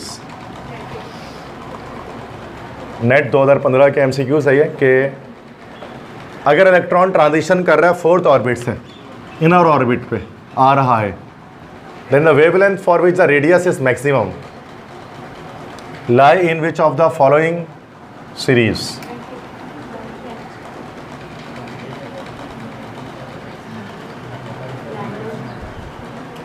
भाई 4th orbit से नीचे jump कर रहा है तो 4th orbit से ये jump कर सकता है बेटा 3rd पर भी, 2 पर भी, 1 पर भी। 1 पर करेगा तो लाइमन सीरीज, 2 पर करेगा तो बामर सीरीज, और 3 पर करेगा तो पास्चन सीरीज। तो यहाँ पर क्या रहा है कि 4th से जिस पर वो लाई कर रहा है उसका रेडियस मैक्सिमम है, मतलब 3rd पे लाई कर रहा है ना, तो पास्चन सीरीज होगा हमारे पास, बी ऑप्शन। तो रेडियस मैक्सिमम 3rd का है ना 3 to 1 में से, तो इसके सीरीज़ हमारे पास पास्चन सीरीज़ की होगी, ठीक है। तो मतलब इन्होंने ये नहीं कहा कि 4th से 3rd पर किया है, 4th से उस ऑर्बिट पर किया जिसका रेडियस सबसे ज़्यादा है, तो 3rd ही होगा, सिंपल सी बात। 4th है spectrum of which series is in the visible region, that's easy. Visible, yes, visible कौन सा होता है बेटा, बामर सीरीज, विजिबल रीजन। और जो लाइमन सीरीज किस में होता है, ultraviolet region. Paschen infrared में होता है, और फंड सीरीज फार इंफ्रारेड। बिल्कुल सही, ठीक है। ओके, नंबर 5 है the violet region of visible spectra has the shortest wavelength of above like that. तो वॉलेट कलर का स्पेक्ट्रा शॉर्टेस्ट वेवलेंथ होते कितनी होती है? शॉर्टेस्ट में तो रेड 4000 एंगस्ट्रॉम होती है, ठीक है। तो रेड जो है वो फिर 7000 एंगस्ट्रॉम तक होती है, सही है। एंगस्ट्रॉम है, दिस इज ए के ऊपर सर्किल आएगा। 6 है when white light passes through the prism the light which suffers least deviation has a wavelength dash। least deviated light आपकी कौन सी लाइट होती है? लाइक ये रेड लाइट होती है least deviated, और रेड लाइट का हमारे पास जो वेवलेंथ हमारे पास आएगा दैट 7। हाँ, रेड लाइट जो है ना हमारे पास लीस्ट डेविएटेड है। देखो सिंपल, मैं तो बना दे रहा हूँ उसको। ये वाइट लाइट गई यहाँ पे, अब ये एक लाइट जो निकलती है लीस्ट डेविएशन के साथ वो ये निकलती है रेड, और जहाँ जो मोस्ट डेविएट निकलती है यहाँ पर ये रही टेढ़े होकर बिल्कुल निकलती है, दैट्स वालेट, सिंपल। अब यहाँ पर रेड लाइट के हवाले से कैरेक्टरिस्टिक्स क्या याद रखनी होती है? 3-4 कैरेक्टरिस्टिक याद रखते हैं ना इसकी। सबसे पहले तो देखा जाए तो लीस्ट डेविएटेड है, ये लीस्ट डेविएटेड है, और इसकी हमारे पास एनर्जी सबसे लोवेस्ट होती है, लोवेस्ट एनर्जी है इसकी, एनर्जी लोवेस्ट है तो इस वजह से हमारे पास इसकी लोवेस्ट फ्रीक्वेंसी भी है, और वेवलेंथ इन्वर्सली प्रोपोर्शनल होता है तो इसकी हाईएस्ट वेवलेंथ है, और वो कितनी है? 7000 एंगस्ट्रॉम है।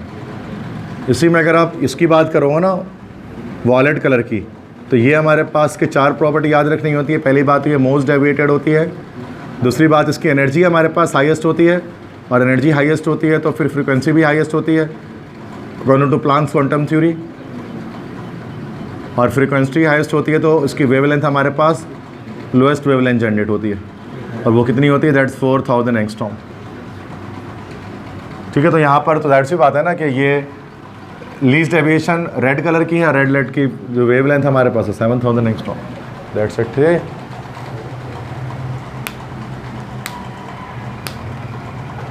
आइए बस समझ में, ये स्पेक्ट्रम से क्वेश्चंस हो रहे हैं, लाइन स्पेक्ट्रम, कंटिन्यूअस स्पेक्ट्रम। तो वेवलेंथ वाली बात अक्सर पूछते हैं, ये वाली बात तो इसकी को याद रखना होता है। तो मसला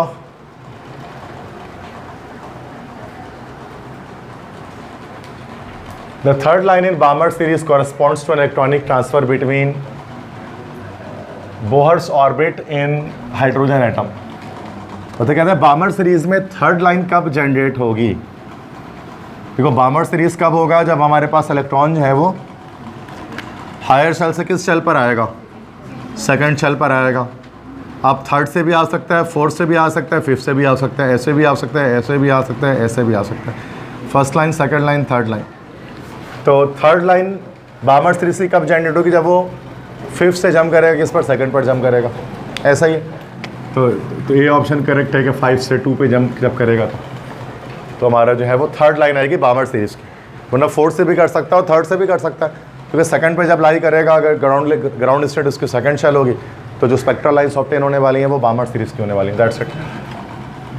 सेकंड है the spectra which appears as dark lines on a bright background is called dash spectrum.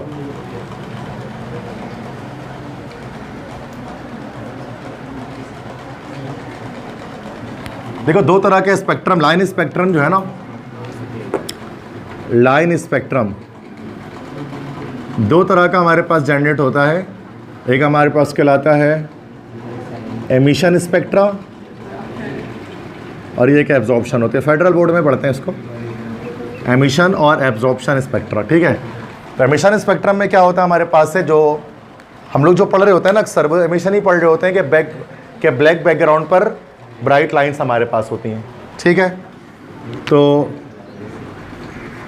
Colourful lines on a dark background, ये कलरफुल लाइंस भी कह सकते हैं, या फिर ब्राइट लाइंस ही कह दो जो लिखा जाता है, bright lines on a dark background. जबकि एब्जॉर्प्शन में कुछ और होता है, इसमें क्या होता है? Dark lines on a bright background. मतलब फ़र्क क्या होता है कि एनर्जी एब्जॉर्ब हो रही है कि एमिट हो रही है, इस पर डिपेंड कर रहा होता है। जैसे कि लाइक अगर हम बात करेंगे ना, अगर मैं बनाऊँ यहाँ पर एक स्पेक्ट्रम जो एमिशन स्पेक्ट्रम होगा, वो इस तरह से होता है, ये पूरा ब्लैक, मतलब कि ब्लैक हो रहा होगा पूरा कंप्लीट, ये ओवरऑल ब्लैक हो रहा होगा।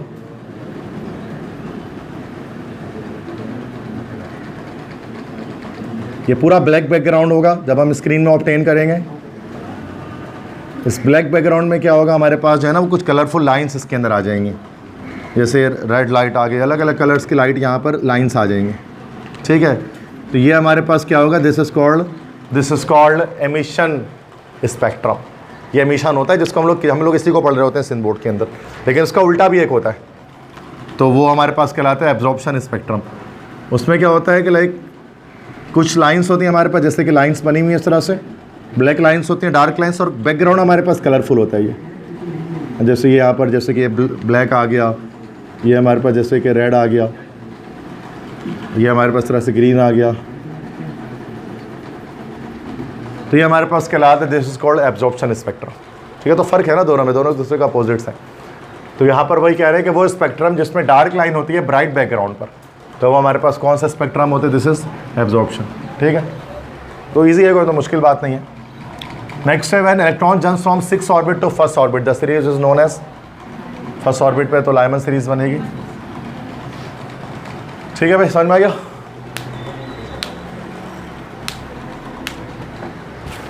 तो मसला दैट्स इन, तब आसान है सारे ही, कुछ इतना मुश्किल एमसीक्यूज नहीं है।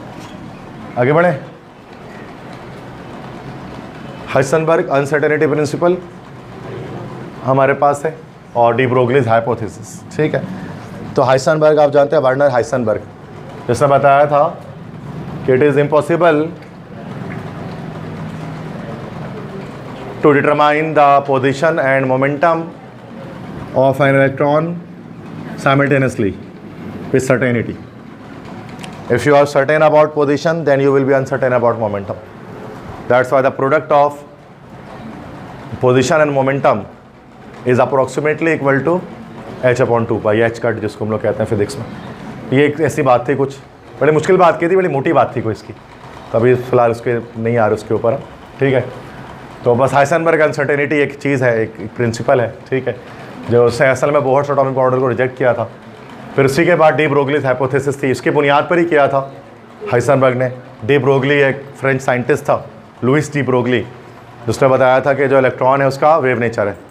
तो उसने डुअल नेचर ऑफ इलेक्ट्रॉन बताया था, जिस तरह से लाइट का डुअल नेचर है, एक वेव के समटाइम्स पार्टिकल बिहेव करती है, तो पार्टिकल भी वेव के तौर पे बिहेव कर सकता है, तो वेव पार्टिकल डुअलिटी जिसको हम लोग कहते हैं, ये काम था डी ब्रोगली का।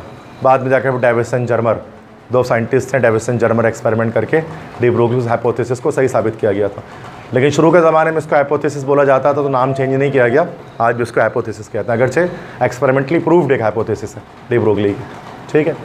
और इसी की बुनियाद पर हाइसेनबर्ग टिका हुआ था। हाइसेनबर्ग ने इसी वजह से सर्कुलर ऑर्बिट का कॉन्सेप्ट रिजेक्ट किया था। फिर बाद में जो हमारा वेव मैकेनिकल मॉडल था श्रोडिंजर का, वो आया था, ठीक है, बाद में। तो ये कहानी जुड़ी हुई है इसके साथ पूरी, इन बिटवीन है, श्रोडिंजर और बोहर के बीच में कोई चीज़ आती है तो ये चीज़ आती है, इसके बाद श्रोडिंजर शुरू होता है, लाइक जो भी वेव मैकेनिक्स जिसको हम कहते हैं, ठीक है। तो फर्स्ट है विच of the following do not travel with speed of light, इनमें से कौन से स्पीड ऑफ लाइट से ट्रैवल नहीं करते।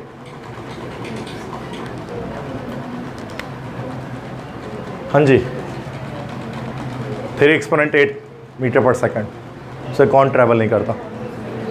देखो गैमा रेस तो करते हैं ना, एक्स रेस भी करते हैं, डी ब्रोगलीज वेव्स नहीं करते हैं। डी ब्रोगलीज वेव्स वो वेव्स हैं जो असल में पार्टिकल हैं, जैसे कि इलेक्ट्रॉन।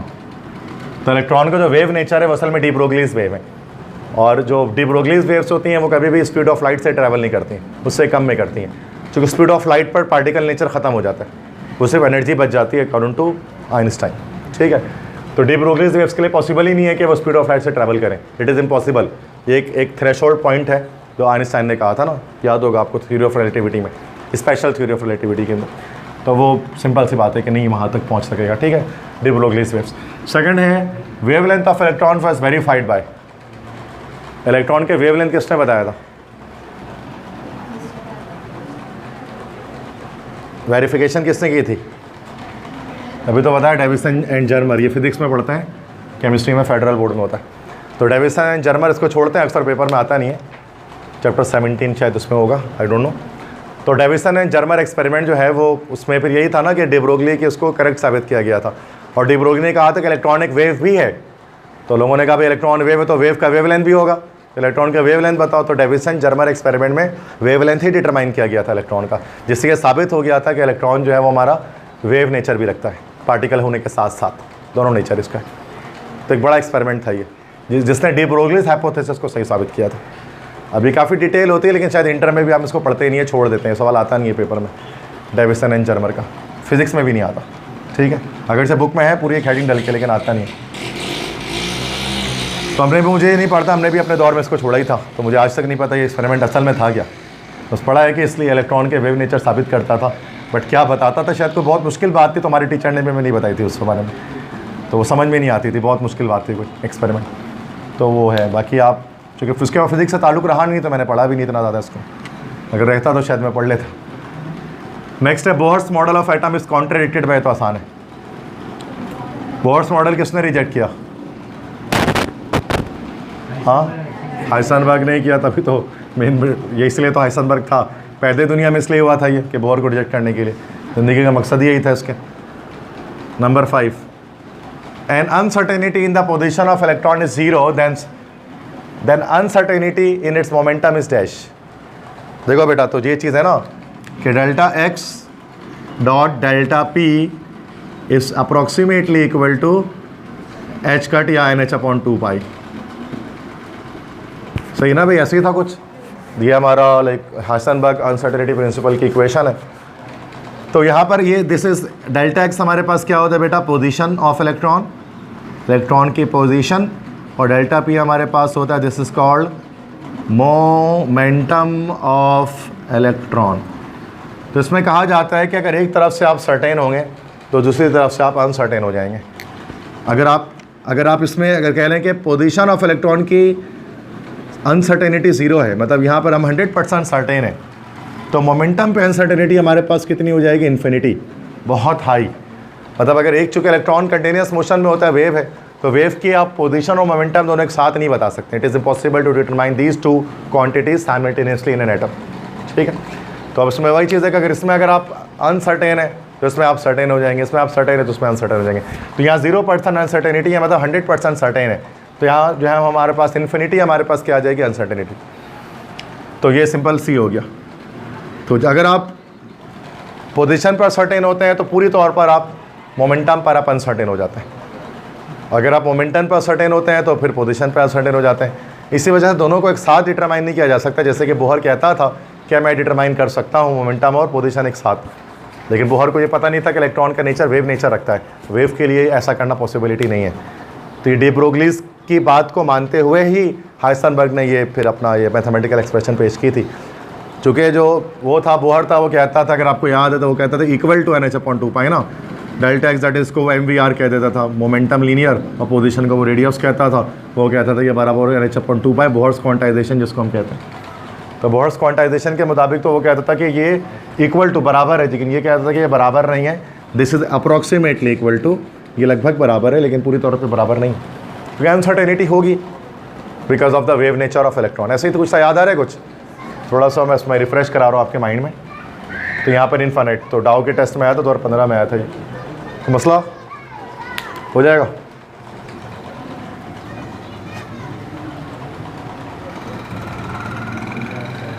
क्वांटम नंबर से है, फिर उसके बाद नेक्स्ट MCQs हमारे पास क्वांटम नंबर, आपको पता है कुछ नंबर्स होते हैं हमारे पास हैं N, L, M, S।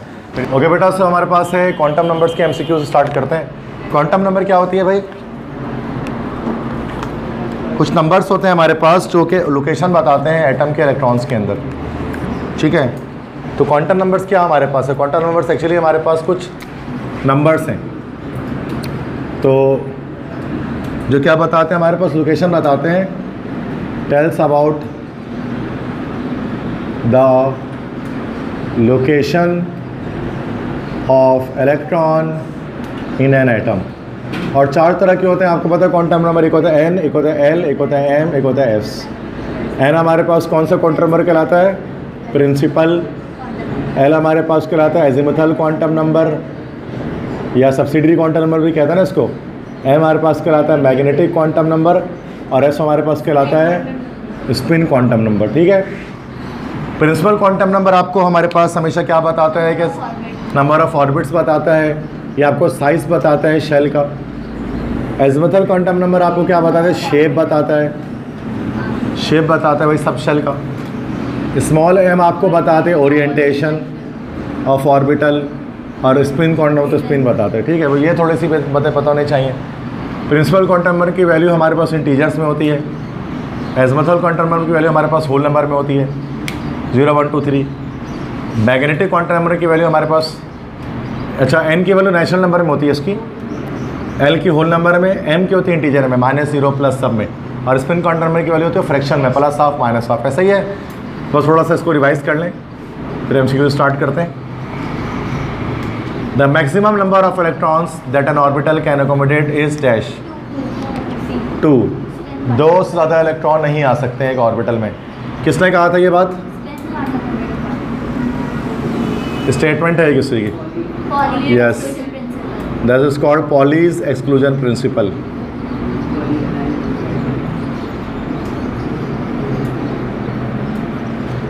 इसी को पॉलीज एक्सक्लूजन प्रिंसिपल कहा जाता है। Second, the maximum number of electrons in a shell with the principal quantum number equal to 4 is. Yes, बिल्कुल सिंपल 2n स्क्वायर के लिहाज से लगा देंगे। ये हमारे पास हो जाएगा 2 × 4 का स्क्वायर दैट 16 का 32। डी ऑप्शन आ जाएगा, पक्का सबको पता है इसमें। Third, among the following electrons which has highest energy. इन चारों में से हाईएस्ट एनर्जी किसकी होगी? देखो एनर्जी हमारे पास कैसे पता लगेगा? n+l से। जिसकी n+l वैल्यू ज़्यादा होगी बेटा तो उसकी एनर्जी ज़्यादा होगी। तो सबसे ज़्यादा n+l किसकी आ रही है? एक ही आ रही है इसकी n+l 5 आ रही है ना, बाकी देखो इसकी नहीं आ रही, इसकी 4 आ रही है, इसकी 4 आ रही है, इसकी 3 आ रही है। इसकी n+l ज़्यादा होती है, उसकी एनर्जी ज़्यादा होती है। तो आंसर हमारे पास यहाँ पर क्या हो गया? ए ऑप्शन करेक्ट हो गया। n = 3, l = 2। बाकी m का मसला नहीं, n+l से ही में पता लग जाता है एनर्जी। तो याद रखिए n+l value it tells you about the energy of orbital. तो मसला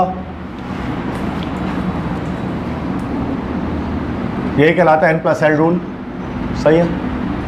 n for principal quantum number, l is called azimuthal quantum number. समझ में आ गया सबको? Any problem? नेक्स्ट क्वेश्चन है,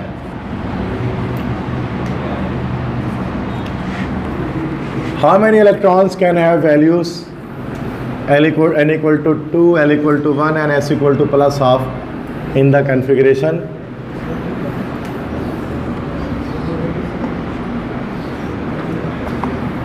वन s2 2s2 2p3 कह रहे 1s2 2s2 2p3 है। कितने ऑर्बिटल्स होंगे, जितने कितने इलेक्ट्रॉन्स होंगे जिनके पास n = 2 l = 1 की वैल्यू होगी? देखो n = 2 से मुराद हो गया हमारे पास 2 शेल, ये भी n = 2 है, ये भी n = 2 है, ये काट दो। l = 1 से मुराद क्या हो गया हमारा? p हो गया, तो p। इलेक्ट्रॉन्स कितने इसके पास हैं? अच्छा s = +½ s की वैल्यू भी क्या होनी चाहिए उसके लिए? +½ 3 इलेक्ट्रॉन अगर हुंस रूल को अगर हम अप्लाई करते हैं 2px 2py 2pz में, ठीक है बेटा। अब यहाँ पर पहले जो इलेक्ट्रॉन आएंगे ना, सब कोई भी आएंगे वो सब पहले +½ में आएंगे, फिर सारे -½ में आएंगे। तो 3 इलेक्ट्रॉन होंगे जिनके पास ये सारी वैल्यूज़ होंगी, बी ऑप्शन। क्योंकि शुरू में आपके पास +½ वाले आते हैं, फिर -½ वाले आते हैं। ऐसे ही होता है ना भाई, हुंस रूल के अकॉर्डिंग। इलेक्ट्रॉन पहले अनपेयर्ड मैनर में फिल होता है, उसके बाद पेयरिंग होती है। तो यहाँ 3 इलेक्ट्रॉन ऐसे होंगे जिनके पास प्रिंसिपल क्वांटम नंबर की वैल्यू 2 होगी, एजिमुथल क्वांटम नंबर की वैल्यू 1 होगी, और स्पिन क्वांटम नंबर की वैल्यू +½ होगी। तो मसला नहीं बात समझ आ गई? क्वेश्चन 5 है, the number of electron present in n = l = 1 and m = -1 0 +1 r dash. तो ये डाउ में आया 2016 में। n की वैल्यू 2, l की वैल्यू 1, m = इतना। कितने इलेक्ट्रॉन्स होंगे इसके अंदर? n = l = 2 हो गया, p हो गया, 2p पर 3 ऑर्बिटल बनेंगे, 2px 2py 2pz है ना। एक -1 का होता है, एक 0 वाला होता है, एक +1 वाला।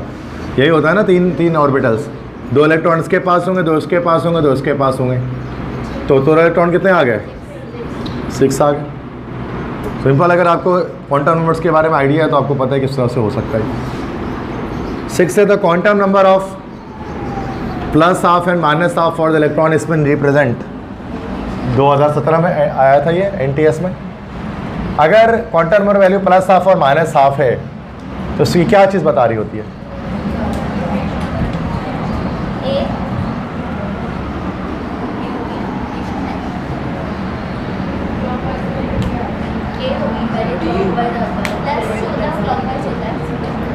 क्या हो सकता है?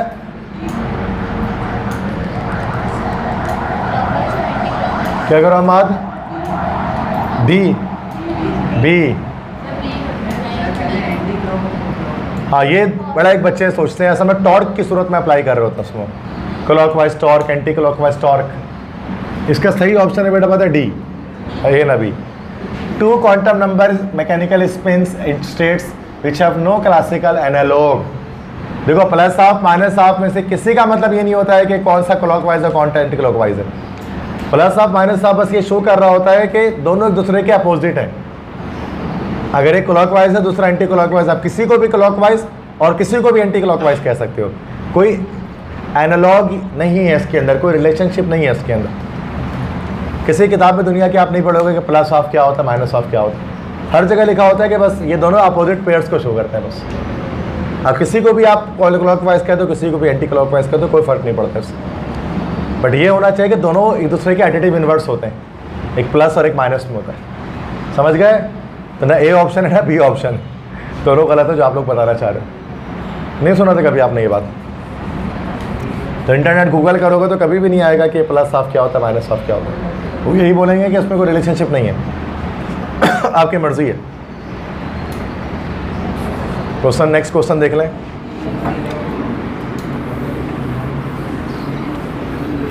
The relationship between quantum number n and l, ये तो बड़ा आसान है। क्या आपने सुना है कि l equal to n minus 1? तो क्या रिलेशनशिप हो गई? सी हो गया। चूँकि l की वैल्यू हमेशा n माइनस 1 होती है ना, n से कम होती है। जैसे n की वैल्यू अगर 1 है ना तो l इसका 0 सिर्फ आ रहा होता है, n की वैल्यू 2 है तो l की वैल्यू यहाँ पर 0 से लेकर 1 तक आ रही होती है, एक कम जा रही होती है ना हमेशा।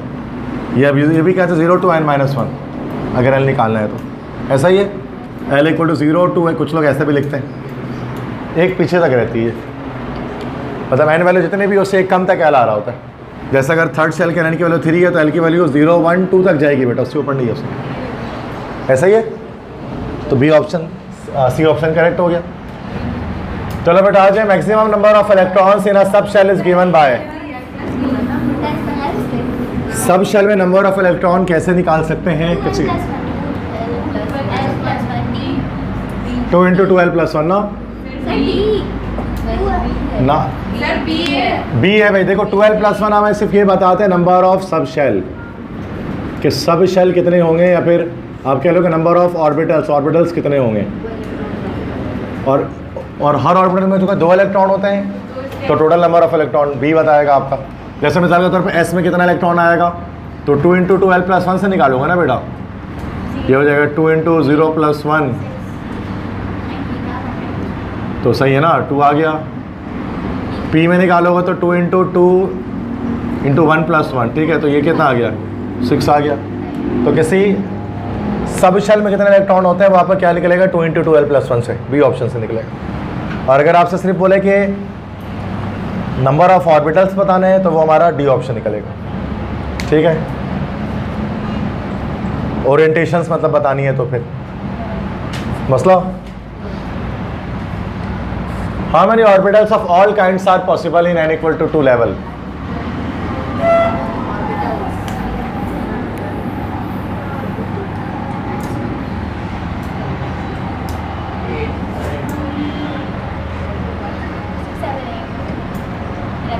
कितने ऑर्बिटल्स होंगे n = 2 सेकंड शेल में? मतलब एक s का होगा, एक p का, कहाँ से? ऑर्बिटल 3 p का होगा ना, एक s होगा और एक px py pz होगा। ऑर्बिटल्स पूछ रहे हैं, 4 होंगे ना टोटल। और ऑर्बिटल्स पूछे, सब शेल तो दो ही है ना, एक एस और एक पी। थर्ड है the quantum numbers of given orbital are n equal to 2, l equal to 1, m equal to 0, we would usually represent this as dash। भाई 2 n equal to 2, l equal to 1 मतलब p, और m equal to 0 मतलब 2p, उसके साथ क्या होगा, या x या y या z कुछ भी दे दो। यहाँ पर क्या है, 2p तो एक ही है ना भाई, देखो सी ऑप्शन होगी जो भी है, कोई भी दे सकते हैं, मतलब 2p वाला ऑर्बिटल एक ही था उसके अंदर। आर्बिट्री होते हैं, ये भी मर्जी होती है, किसी को कुछ भी दे दो, जैसे स्पिन में होता है। फोर्थ है identify the wrong combination of quantum numbers in n l m. कौन सा क्वांटम नंबर रॉन्ग है, नहीं पॉसिबल हो सकता एटम के अंदर सेट। पहला वाला एन है, फिर एल है, फिर एम है।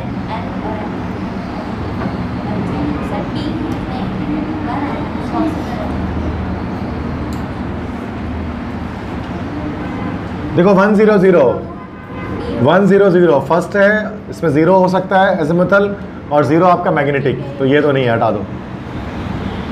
210 सेकंड शेल में p ऑर्बिटल होगा और 0 ओरिएंटेशन भी होगी, हटा दो।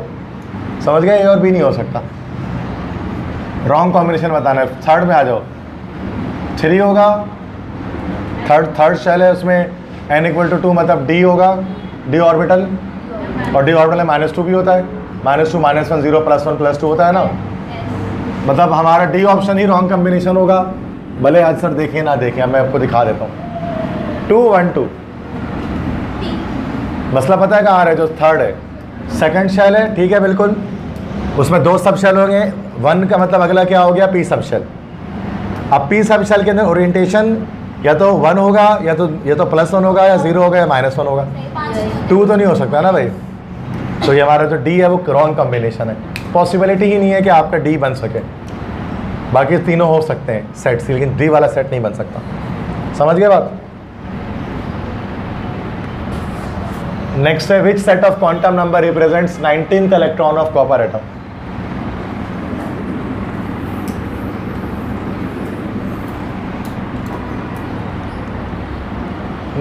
Electron of copper atom.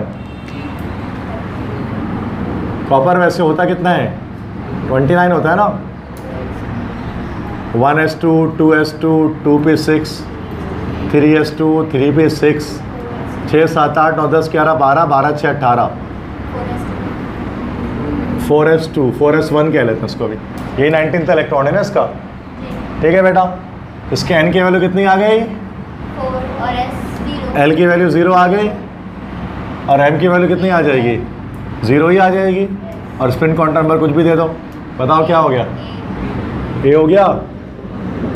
समझ में कैसे निकाला 19th इलेक्ट्रॉन के लिए, 19वां इलेक्ट्रॉन, चूँकि 4s1 के बाद 3d10 आ रहा होता है, तो 19वां इलेक्ट्रॉन 4s1 है, उसके लिए सारी वैल्यूज ए में हमारे पास है। m की वैल्यू चूँकि ये l होता है हमारे पास एजिमुथल क्वांटम नंबर, और m होता है मैग्नेटिक क्वांटम नंबर, ठीक है। अब जो मैग्नेटिक क्वांटम नंबर हमारे पास मौजूद है ना, तो वो हम बात करते हैं कि जब हम l = 0 होता है उसके लिए एक ही मैग्नेटिक क्वांटम नंबर तो 0, अगर l = 1 होता है तो उसके लिए मैग्नेटिक क्वांटम नंबर -1 0 +1 निकलता है। तो इस तरह से याद रखना होता है। तो एक ही ओरिएंटेशन होती है, उसको 0 का नंबर दे रहे होते हैं हम लोग s के अंदर जो है, ये आपने क्वांटम नंबर पढ़ा है तो आपको अंदाज़ा होगा इस चीज़ का, ठीक है। तो यहाँ पर हमारा सारा ए ऑप्शन से सही आ गया। 6 है the total number of electrons in sulphur with l = 1। 6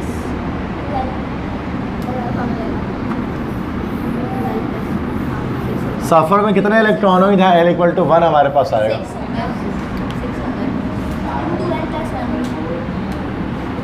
भाई सल्फर की इलेक्ट्रॉनिक कॉन्फ़िगरेशन करनी पड़ेगी, 1s2 2s2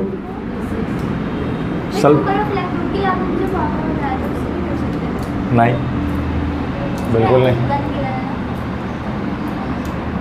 तो एक शेल का पता लग जाएगा ना, वो कह रहे हैं कि सारे बताओ इलेक्ट्रॉन्स, 1s2 2s2 2p6 16 करना है ना, 3s2 3p6 7 8 9 10 11 12 4 लगा दें, सही बेटा हो गया। अब चेक करो तो n = 1 l = 1 कहाँ कहाँ आएगा, इधर पे आएगा, इधर पे आएगा, l = 1, तो यहाँ 6 इलेक्ट्रॉन, यहाँ पर 4, 6 और 4 कितना हो गया, क्या समझे, टोटल पूछ रहा था इलेक्ट्रॉनिक कॉन्फ़िगरेशन में जिसका L = 1 हो, तो 6 यहाँ आ गए, 4 यहाँ आ गए। ये थोड़ी ना पूछ रहा है कि P में कितने आते हैं, कि हम 6 लिखेंगे। चूँकि P इसमें 2 जगह पर आ रहे हैं, तो इसका भी L = 1 है, इसका भी L = 1 है, एज़िमुथल क्वांटम नंबर। तो बस 6 4 10 कर दिया इलेक्ट्रॉन। तो मसला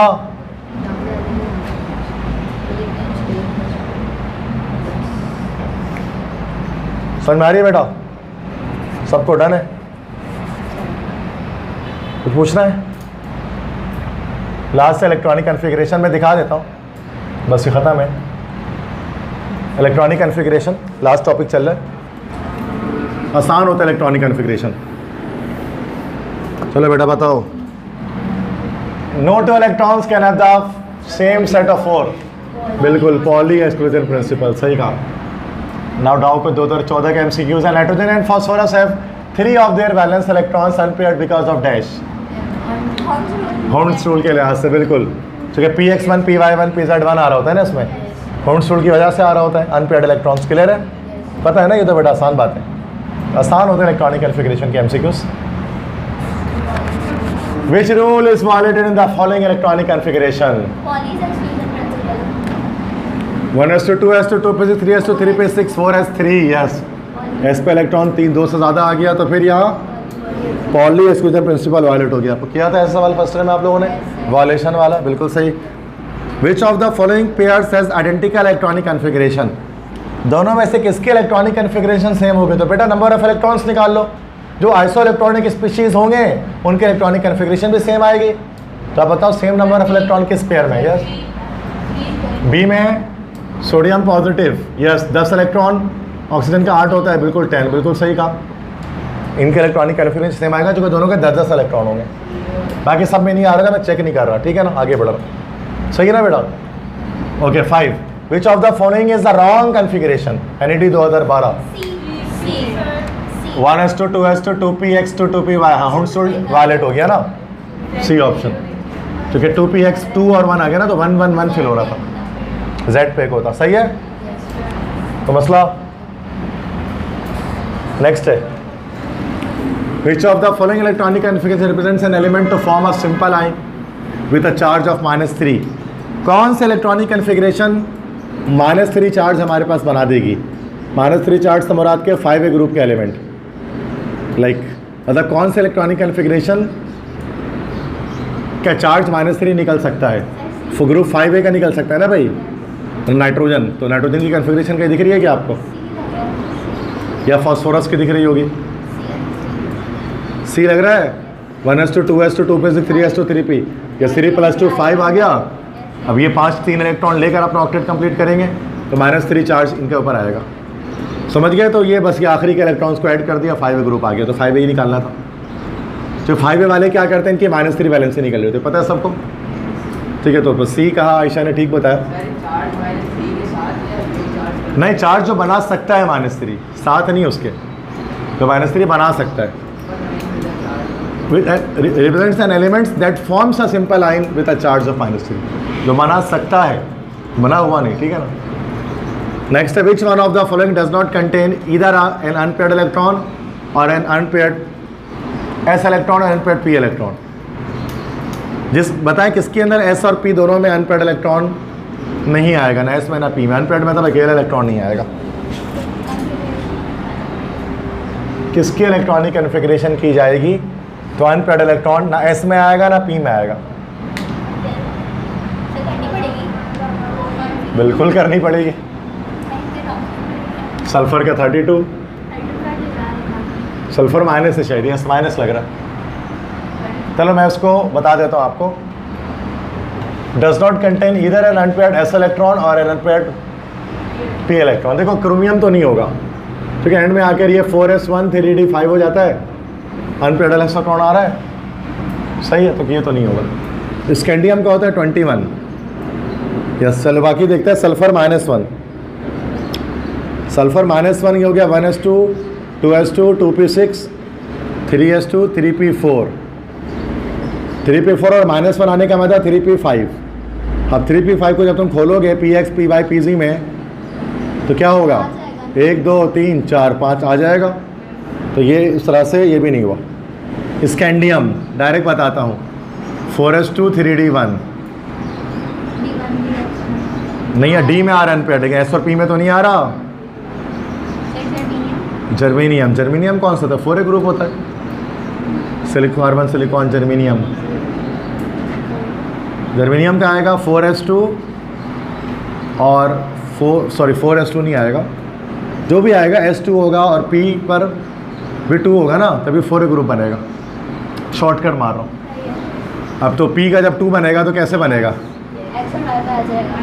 तो आगे आप सी ऑप्शन करेक्ट। मुश्किल सवाल था थोड़ा, सही है, हो गया ये। मतलब सबको करके देखना पड़ेगा तो हमें पता लगेगा सी में अनपेयर्ड पी, एस और पी में नहीं आ रहा, डी में आ रहा है, तो डी में तो वैसे पूरा भी नहीं है इसका, लेकिन बाकी सब में एस या पी में आपको एक ना एक अनपेयर्ड इलेक्ट्रॉन, अकेले इलेक्ट्रॉन मिल जाता है अनपेयर्ड फॉर्मेट। 11 है, विच of the following particles would on losing an electron have half field set of P orbital. बताएं इनमें से कौन से पार्टिकल होंगे जो एक इलेक्ट्रॉन को लॉस करके हाफ सेट जिसका पी ऑर्बिटल का बन जाएगा, मतलब px1 py1 pz1 half field बन जाएगा। एक इलेक्ट्रॉन लॉस करके, तो नाइट्रोजन तो हट गया, जो नाइट्रोजन तो जाहिर सी बात है होता ही हाफ फील्ड, एक इलेक्ट्रॉन लॉस कर देगा तो उसका 2 रह जाएगा। और बताओ उसके अलावा बताओ, n-1 यही हो जाएगा ना, n-1 चूँकि एक इलेक्ट्रॉन गेन किया लॉस करेगा तो वापस n आ जाएगा। समझ में आ गया? बाकी देखने की जरूरत नहीं है, वहाँ सी डी यही आएगा। क्लियर है? 12th, which of the following ions has the same number of electrons as the krypton atom with atomic number 36?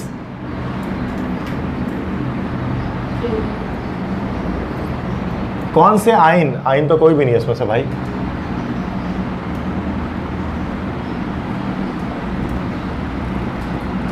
Same number of electrons as the krypton atom with atomic number 36, तो इसमें से तो ion कोई भी नहीं आ रहा। और 36 chlorine के कहते हैं तो 17 होता है, लेकिन 36 आयन तो ऐसे ही नहीं बना सकता एटॉमिक नंबर 36। रुबीडियम, रुबीडियम तो कितना होता है एटॉमिक नंबर? 37 होता है क्या? पता नहीं, चेक कर लेते हैं। हाइड्रोजन, यहाँ पे Rp प्लस कर देता हूँ मैं इसको थोड़ी, ठीक है। Hydrogen, lithium, sodium, potassium, rubidium नीचे। रुबीडियम का याद नहीं रहता ना किसी को। 19 है, कैल्शियम आ गया 20, फिर 30 तक आ गया जिंक,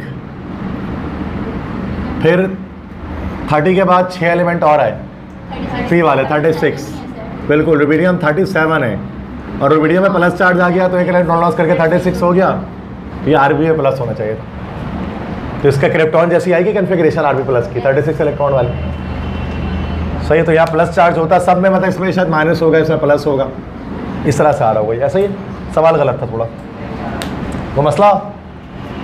तो ये रुबीडियम का याद नहीं रहता मुझे भी, तो मैंने भी देखो ट्रिक कैसे निकाली, तो यहाँ से चेक आगे बढ़ा के मैं यहाँ पहुँच गया। मतलब सीजियम का निकालना तो इस तरह आगे बढ़ा के पहुँच जाओ, तो किसी भी एटॉमिक नंबर तक आप पहुँच सकते हैं अगर आपको शुरू के थोड़े एलिमेंट्स को पता है तो। लास्ट स्लाइड है, लास्ट क्वेश्चन है आज का। Which of the following configuration the Hund's rule is obeyed. किसमें हुंड्स रूल ओबे हो रहा है? हाँ बेटा, किसमें हुंड्स रूल ओबे हो रहा है?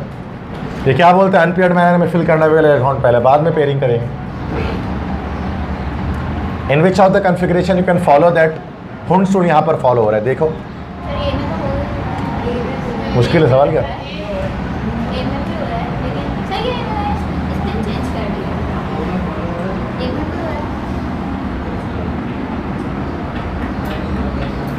बी में भी हो रहा है क्या?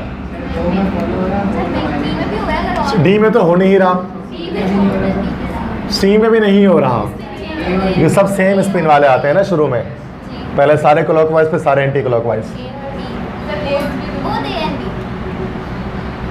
बी करेक्ट आंसर है, क्योंकि हुंड ए में तो आपको समझ ही नहीं आएगा ना कि हुंड्स रूल फॉलो हो भी रहे कि नहीं हो रहा है। क्या पता उन्होंने px पर 1 2 बार पहले लगाया, py पे 2 बार लगाया, pz पे 2 बार लगाया, बात समझ में आ रही है ना? उसमें पता तो नहीं लग रहा ना भाई, क्या पता उसने नहीं फॉलो किया होगा, उसने 2 पहले px पर लगाया, फिर 2 py पे, फिर 2, लेकिन नीचे बी में समझ में आ रहा है कि 100% रूल लग रहा है, या तो सारे पहले क्लॉकवाइज लगेंगे या सारे पहले एंटी क्लॉकवाइज लगेंगे। स्टेबिलिटी गेन होगी इससे, जिसको कहते हैं Hund's rule of maximum multiplicity. समझ में आ गया चैप्टर 3 सबको एटॉमिक स्ट्रक्चर।